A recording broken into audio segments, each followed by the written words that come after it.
Bumuhos ang suporta para kay New York City Mayor Zoran Mamdani sa kanyang inauguration. Nakiisa rito ang mga Pilipino. Ang detalye sa agenda report ni U.S. correspondent Don Tagala. I stand alongside over 1 million New Yorkers who voted for this day nearly 2 months ago. And I stand just as resolutely alongside those who did not. I promise you this. If you are a New Yorker, I am your mayor.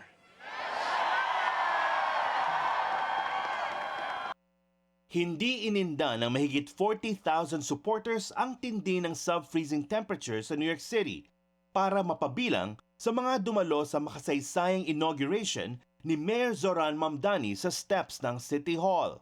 Pinangunahan ni Senator Bernie Sanders ang panunumpa ng ika-112th mayor ng New York City na sa unang pagkakataon, Quran na minanapa sa lolo ang hawak ni Mamdani, kasama ang isa pang historic Quran mula naman sa New York City Public Library.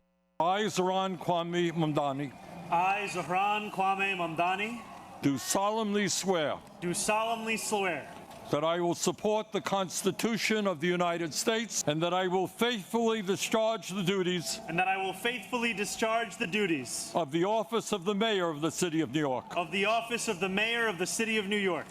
Si Mamdani ang kauna-unahang Muslim, Asian at African-born na mayor ng pinakamalaki at pinaka-diverse na city sa Amerika.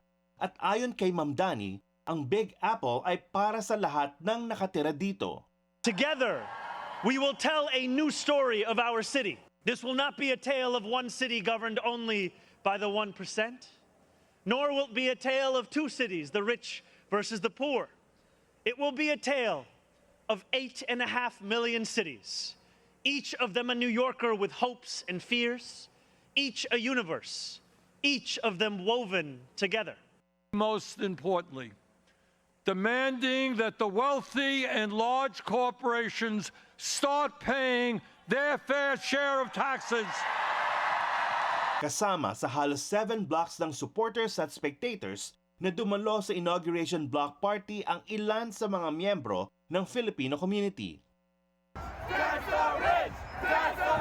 This is something to celebrate for everyone, especially coming from a city that is built by immigrants and is run by immigrants.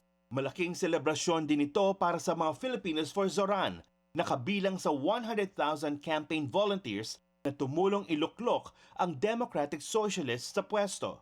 It's a culmination.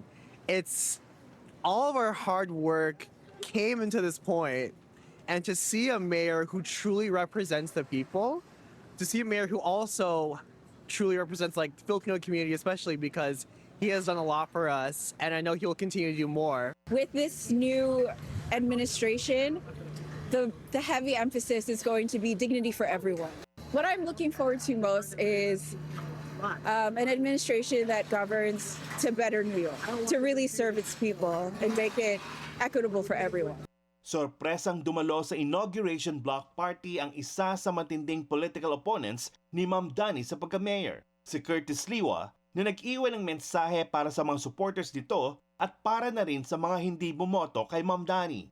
Give him a chance. He's entitled to an opportunity to put his agenda into effect.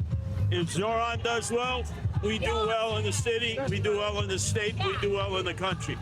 Why would anybody want him to fail? Para sa New Yorkers, hindi dito nagtatapos ang kanilang pakikibaka. At sa tulong ng bagong mayor, maasa rin silang mapapabuti at matutugunan nito ang mga pangangailangan ng mga residente ng pinakamalaki at pinaka-diverse na city sa Amerika.